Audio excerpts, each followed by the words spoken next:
Ladies and gentlemen, settle in, because what we're about to witness in Dubai isn't just another stop on the tour calendar. This is one of those nights that feels different, bigger, charged, historic.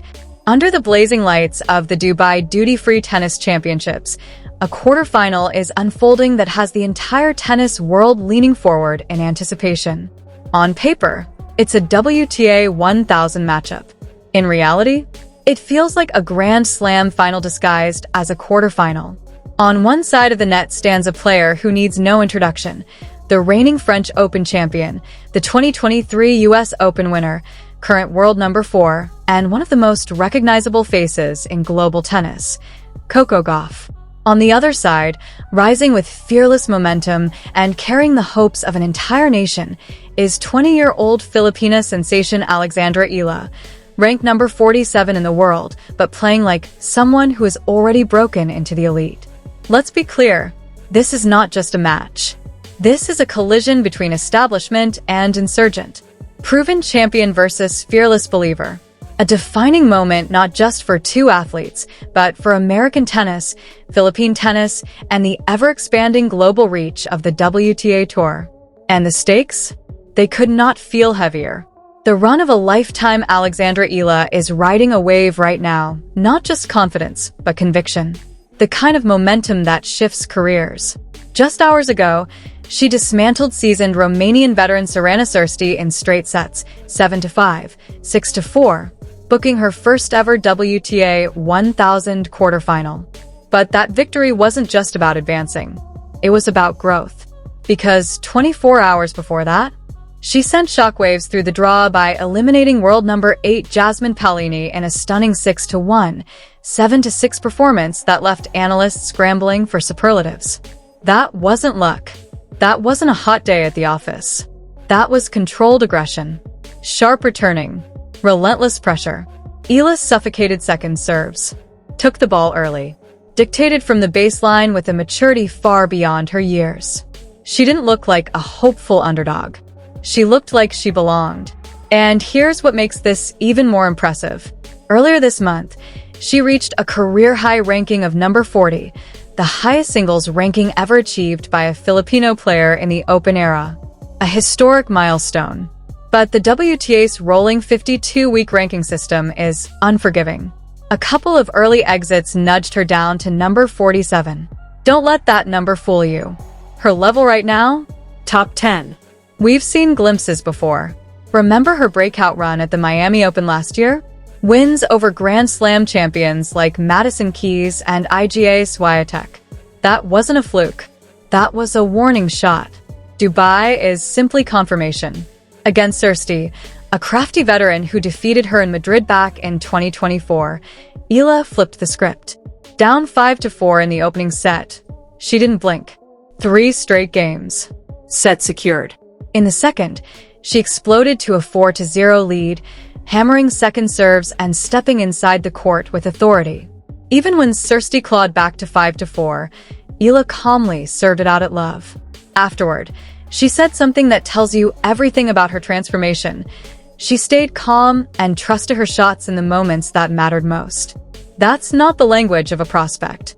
That's the mindset of a contender. Meanwhile, Coco Gauff survives. Now shift your focus to Coco Gauff. Her journey to this quarterfinal hasn't been smooth. It's been gritty, uncomfortable, a test of resilience.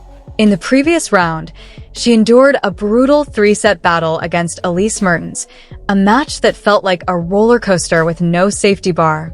16 double faults. Yes, 16. She dropped the first set 2-6 and looked visibly frustrated, searching for rhythm on a serve that simply refused to cooperate. The forehand wavered, the timing faltered, and yet, she refused to lose. 7 service breaks turned the match into a street fight. In the second set tiebreak, Gauff stared down 3 match points. 3. Any one of them could have ended her night. Instead, she dug deep into the part of herself that champions rely on, that stubborn, unteachable refusal to surrender. She took the breaker 11-9, then powered through the third set 6-3. After the match, she even apologized to the Dubai crowd for the delay, knowing many Filipino fans had packed the stadium, waiting to see Eala play the night session. That moment said a lot about her awareness. But it also underscored something else. She knows the energy in this building is shifting. A duel with layers here's where this gets fascinating. This will be their first professional singles meeting. That alone injects unpredictability into the matchup. But they're not strangers. Last year, they teamed up as doubles partners at the 2025 Italian Open in Rome. They practiced together, shared strategy sessions, studied opponents side by side. Gauff reportedly reached out via social media to initiate that partnership, impressed by Eala's junior doubles pedigree. So they've seen each other's games up close. They know the patterns, the spin, the habits under pressure. And tonight, all of that familiarity becomes ammunition. The tactical chess match, let's break this down. For Eala, the blueprint is clear. Attack the Gauff forehand and feast on the second serve.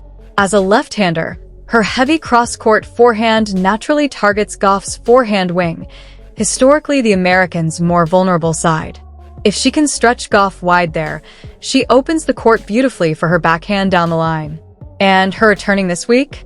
Razor sharp. She's stepping inside the baseline and taking second serves early. If Gauff's first serve percentage dips like it did against Mertens, Eala will pounce. On the flip side, Gauff's path to victory revolves around movement and physicality. She may be the best pure athlete on the WTA Tour. Her speed, court coverage, and defensive retrieval are elite, even historic. If she can extend rallies and force Eala into longer exchanges, she increases the chances of drawing errors. Her backhand down the line is a premium weapon. If she deploys it consistently, she can keep Eala's forehand from dictating. But everything circles back to the serve.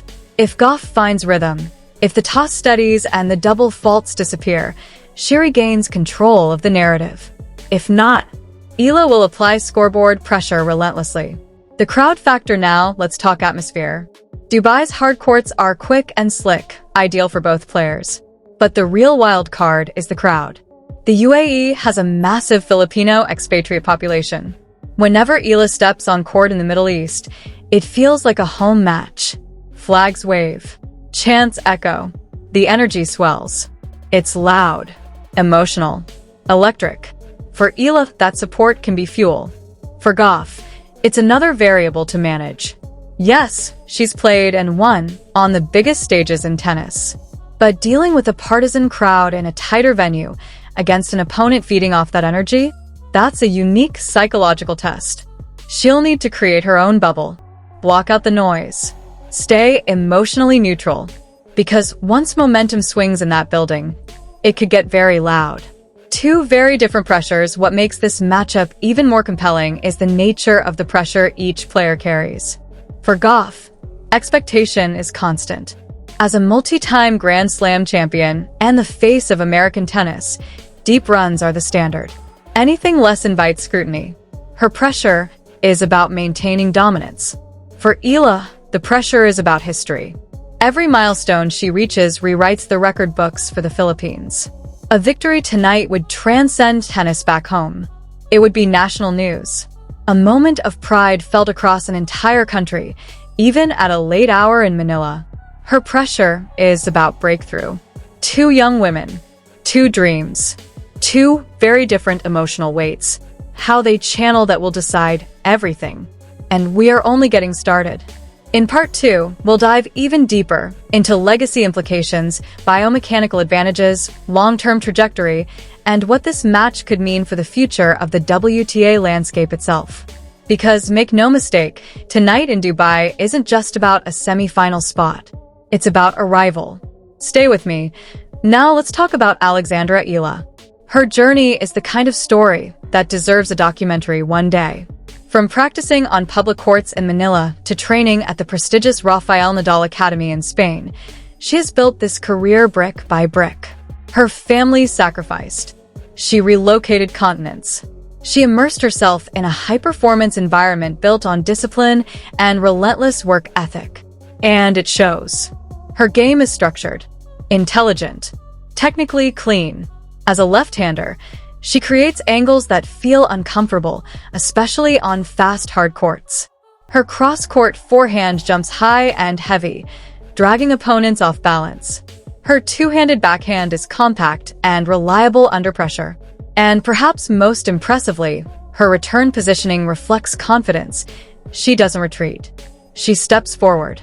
But what's changed most in the last year isn't her technique. It's her belief. There's a visible calm about her now. The kind you see in players who have stopped asking themselves if they belong and started assuming they do. Against Jasmine Paolini, she didn't celebrate wildly after big points. She reset. Against Sorana Cîrstea, when the Romanian veteran tried to claw back, Eala didn't tighten. She leaned in. That's growth you can't fake. And tonight, she walks onto that court knowing something powerful. She has nothing to lose and everything to gain. The strategic pressure points. So, where does this match truly turn? First, second serve battles. If Gauff's first serve percentage hovers below 60% again, Eala will attack relentlessly. Her ability to redirect pace early in rallies has been exceptional all week. She's not just putting returns in play, she's placing them with intent. Second, rally tolerance. Gauff wants length. She wants the match to become physical. The longer points extend, the more her athleticism becomes a factor. If she can turn exchanges into grinding baseline wars, she forces Eala to prove she can maintain that aggressive precision for 2+ hours. Third, emotional management. Momentum in tennis is fragile. One break of serve can shift the emotional tone of an entire stadium. And with what will likely be a heavily pro-Eala crowd, those momentum waves could feel amplified. If Eala grabs an early lead, the atmosphere may become electric. If Gauff silences the crowd early with a strong start, that dynamic changes entirely. And let's not overlook experience. Gauff has been here before, deep in massive tournaments, under global spotlight. She understands pacing across a long event. She understands how to reset after losing a set. For Eala, this is new territory. That doesn't mean she can't handle it, but it is uncharted.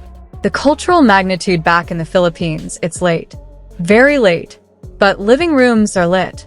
Phones are streaming. Social media is buzzing. Because this isn't just a quarterfinal, it's a milestone. If Eala advances to a WTA 1000 semifinal, it becomes one of the most significant achievements in Philippine tennis history. Representation matters. Visibility matters. A win tonight wouldn't just elevate her ranking. It would inspire the next generation. Young kids picking up rackets across Southeast Asia would see tangible proof that the global stage isn't reserved for traditional tennis powerhouses. Meanwhile, in the United States, there's a different kind of attention. American tennis has long looked to Gauff as the torchbearer of the next era. Every tournament is a step in shaping her long-term legacy. Another deep run reinforces dominance. Another trophy builds narrative. So this match exists at the intersection of two very different national emotions, hope and expectation. Beyond the scoreline, regardless of who wins, the WTA Tour wins tonight. We're watching two players in their early 20s headline a marquee quarterfinal with global implications. That's healthy for the sport. That's dynamic. That's future-facing. Coco Gauff represents sustained excellence at a young age, someone who has already navigated fame, pressure, criticism, and triumph with remarkable maturity. Alexandra Eala represents breakthrough, the thrilling unpredictability of what happens when preparation meets opportunity. And maybe that's what makes this matchup so compelling. It's not villain versus hero. It's excellence versus emergence. The final question, so here we are. The tactical blueprint has been outlined. The mental variables identified. The emotional stakes laid bare.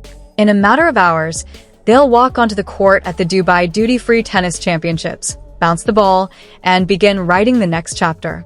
Will it be Gauff's speed, resilience, and championship poise that steady the storm and carry her into another semifinal? Or will it be Eala's fearless returning, left-handed angles, and the roar of a nation that fuel one of the most memorable upsets of the 2026 season? This is what we love about sport. The analysis can only take us so far. After that, it's instinct, execution, nerve. And tonight in Dubai, nerve might be everything. Thank you for staying with me for this deep dive. If you're as excited as I am, make sure you're locked in for first ball, because this one has all the ingredients of something special. And when it's over, we may look back at this quarterfinal and realize we didn't just witness a match. We witnessed a moment